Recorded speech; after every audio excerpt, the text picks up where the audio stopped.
Ես տղաներն հայ առաքելական շուրջ բերգեցում, ինձ արևանգեցի Երևանում սերեկան ժամերի։ Հասկանալու համար, որ այս քահանան իրականում գոյություն չունի, մասնագիտական աչք նույնիսկ պետք չէ, ժպտում է փորձագետը, քանի որ Գևորգ Խաչատրյան անունով գոյություն չունեցող քահանայի խոսքը անհոդաբաշխ է, անբնական սինթեզված ձայնով, բայց մեր հորդորով դիմում ենք նաև գործիքների օգնությանը։ Վերբեռնում ենք տեսանյութը համակարգ, այստեղ ինքը միանգամից կլասիֆիկացվում է որպես խորը կեղծիք նույնականացված 99% հավանականությամբ։ AI քահանայից մինչև կաթողիկոսի իբր սպանության ծրագիր բռնաճնշումների դաժան նկարագրություններով։ Ու նկարագրությունում չինական նախորդ դարաշրջանի մարդկանց տանջելու մեթոդները պատմում, եղունգների տակը փայտեր մտցնել, բան։ Ու իբր ինքը նաև տեսել է, թե ԱԱԾ-ում ինչպես են տանջում եւս 6 հոգևորականի մեկն էլ իբր խոշտանգումներից մահացել է։ Իսկ իրականության մեջ թեպետ կա պետության ու որոշ եկեղեցականների միջև լարվածություն, կան կալանավորված հոգևորականներ, բայց խոշտանգումների մասին ոչ հոգևորականները, ոչ էլ նրանց պաշտպանները երբևէ չեն հայտնել։ Առևանգումներ ու խոշտանգումներ, եթե լինեին, ինչքան ու ինչպիսի աղմուկ կլիներ, քաղաքագետի դիտարկումն է։ Իրենք գիտեն, որ կա սենց խնդիր, եւ այդ խնդիրը օգտագործում են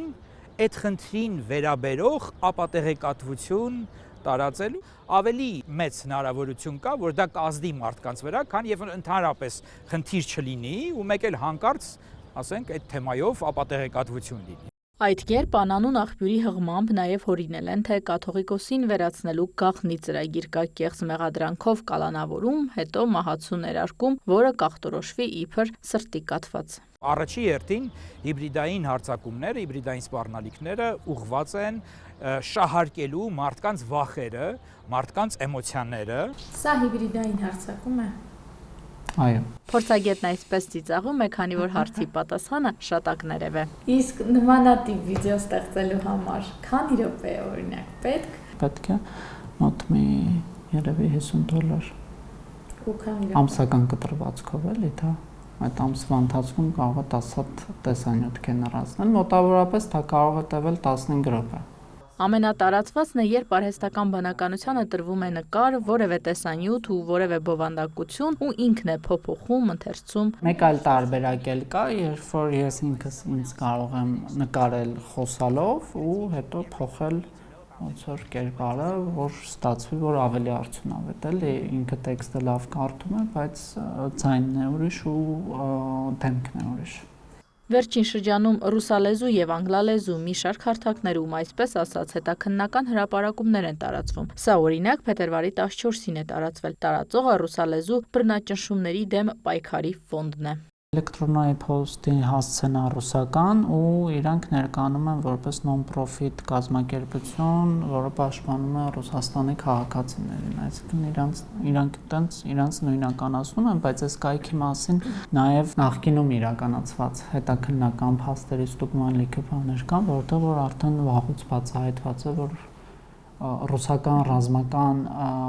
դերակատարների հետ կապ ունեցող կայք է։ Որպես իրավապաշտպան կազմակերպություն ներկայացող բռնաճնշումների դեմ պայքարի ֆոնդը հիմնադրվել է 2021 թվականին ռուսական Վագներ մասնավոր ռազմական ընկերության ղեկավար Եվգենի Պրիգոժինի կողմից։ Բոլոր պարագաներում իրավապաշտպան կազմակերպությունների կայքերում երբևէ չեն կարող, չգիտեմ, նման կատեգորիայի բովանդակություն տեսնել վիզուալ առումով։ Կան կայքեր, որտեղ որ մենք տեղադրում ենք այն կայքը, որի մասին տեղեկատվություն ուսումնասիրում ենք հղումը, որպեսզի հասկանանք երբ է դա գրանցվել, ինչ պատմություն է ունեցել եւ ինչ կոնտակտային տվյալներ կան եւ կոնկրետ այս պարագայում մենք տեսնում ենք, որ դոմենը կայքի գրանցվել է 2024 թվականին, ու երբ որ կայքը թերթեք նայեք այդ ծավալը նյութերի ու դոմենի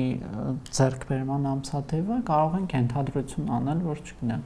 այդ հիմնադրամը ունի երևի մի 500 աշխատակից ու իրանք շատ հսկայական ծավալի աշխատանքներ են անում, բայց չգիտես ինչու մենք իրանց մասին տեղյակ չենք։ Համարը +354-ով է սկսվում, Իսլանդիայում գտնվող հասցե է ներկայացվում, բայց սա կարող է ընդամենը մի մարդ լինի,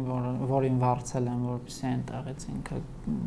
դոմենը գնի իր կոնտակտային տվյալները։ Մեկ այլ 2024-ին բացված կայք էլ որպես ֆրանսիական մամուլ է ներկայանում։ Հոդվածները հեղինակներ չունեն, մեր մասին բաժին ընդհանրապես չկա։ Հիմնականում Եվրոպական միությանն ու Ֆրանսիային վերաբերող թեմաներ են կայքում, Հայաստանի մասին հոդվածներն էլ հիմնականում մեղադրանք են իշխանություններին։ Եվ հենց այս անհայտ ծագման կայքից վերցրած տեղեկությունները ակտիվ տարածում են X-ի օգտահաշիվներ։ Այս մեկը օրինակ Հայաստանի իշխանությանը մեղադրում է կոռուպցիայի համար։ Գրառումը 30,000-ից ավելի դիտում է ունեցել ու բազմաթիվ տարածում։ Իդեպ X-ը այս պահին սահմանափակել է տվյալ օգտահաշիվը։ Այնտեղ հիմնականում դիվանագիտական ներկայացուցիչների հրապարակումների ներքո են կոմենտների տեսքով դնում հղումներ, շատ հետևորդներ ունեցող էջերի հրապարակումների տակ են կոմենտներով դնում, ինչը ավտոմատաբար ոնց որ խթանում է ոչ միայն բոտերի կողմից տարածմանը, հիմնականում էլի քաղաքական բնույթի տեսանյութերը։ Ռուսաստանը, ինչպես նաև հիբրիդային սպառնալիքներ իրականացնող այլ ավտորիտար պետություններ, այնպես են իրականացնում այդ սպառնալիքները, որ ուղղակի ապացույցներ որևէ մեկը չունենա, որ դա անում է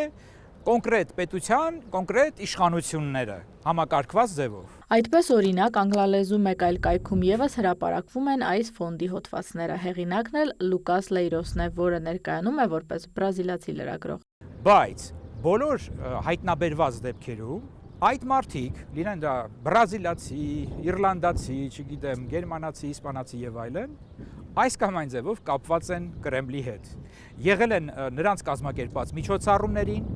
ուղղակիորեն աշխատել են օրինակ Russia Today-ի հետ։ Մեր շուրջ ամեն օր տեղի ունեցող իրադարձություններն են կողմնորոշում, թե ինչի վրա կառուցեն հաջորդ կեղծիքը։ Էդգար Վարդանյանի դիտարկումն է խեղաթյուրված իրականության մյուս օրինակն էլ Եվրոպայի խորհրդի խորհրդարանական վեհաժողովի հունվարի 26-ին ընդունած բանաձևի մասին է։ Մինչ ռուսական արմատներ ունեցող կայքում ասում են, թե իբր այդ բանաձևում ասվել է, թե Հայաստանում եկեղեցու դեմ իրականացվող իշխանության գործողությունները ռեպրեսիաներ են, իրականում ԵԽԽՎ-ի բանաձևում չկա բռնաճնշում բառ, այլ կա խորը մտահոգություն վարչապետի եւ եկեղեցու ղեկավարության միջև առկա լարվածության եւ հասարակության բևեռացման մասին։ Հետաքրքիր է նա, որ կայքը ֆրանսերեն եւ գերմաներեն է թարգմանվում, այսինքն ռուսերեն, անգլերեն, ֆրանսերեն, գերմաներեն տարբերակներ ունի, եւ քանի որ նյութը անգլերենով է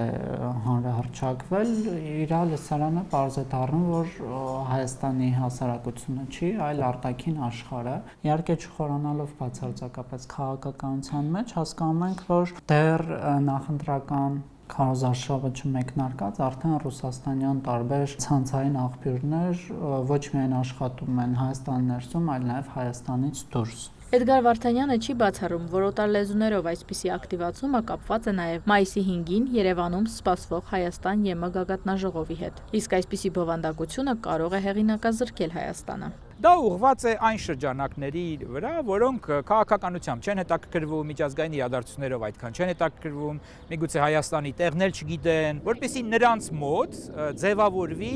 այսպես ասած, վատ իշխանությունների պատկերը, վատ պետության համբավ ձևավորվի, ազդեն նրա վրա, որ բիզնեսմեններ, որոնք միգուցե եւ ցանկանային ներդրումներ անել, այն նման ինչ որ այդ ապատեղեկատվության պաստորեն զոհ կարող են դառնալ, նաև Սփյուռքի համար է, այսինքն հայկական Սփյուռքում մենք գիտենք, որ կան շրջանակներ, որոնք կարող են նման բաների հավատալ, նաև շատերը նույնիսկ ցանկանան նման բաների հավատալ եւ այլն։ Հենց Հայաստանում էլ չի բացառվում, որ լինեն տարածողներ, հավատացողներ, քանի որ գործողությունը տարբեր օղակներից կազմված շղթա է։ Ամեն մի օղակ իր դերն ու անելիքն ունի, մանրամասնում է Վարդանյանը, իմի բերելով Մոլդովայի, Ռումինիայի եւ հետխորհրդային մյուս երկրների դեմ իրականացված տեղեկատվական արշավները։ Այնպես անել, որ հասարակության մեջ խորանա, ամրապնդվի, հասարակության, այսպես ասենք, որոշակի շրջանակներում անհավատությունը, խորքային անհավատությունը պետական ինստիտուտների նկատմամբ։ Տեղեկատվական աղմուկ ստեղծող ապատեղեկության տարածման ամենաակտիվ հարթակն այսօր ըստ փորձագետների TikTok-ն է, որտեղ հավելյալ տվյալներ լրացնելու կարիք, պահանջ չկա։ Հաջորդը Telegram-ը։ Այսօրվա ստուգող գործիքներն էլ վաղն արդեն կարող են ակտուալ չլինել, այդ թվում հայերեն խոսքով ստեղծված վիդեոները։ Իսկ հայերեն վատ են ընդհանրապես գեներացնում վիդեոներ։ Հիմա շատ ավելի լավն են, իրականությանը շատ ավելի մոտ են, քան 2 ամիս առաջ, եւ ենթադրենք, որ 2 ամիս հետո էլ ավելի լավն են լինելու, քան հիմա։ Իրինամ Կրչյան, Արտակ Գևորգյան, Դավիթ Դանիելյան, Հակոբ Թումանյան, Կիրակ Նորյալ լուրեր։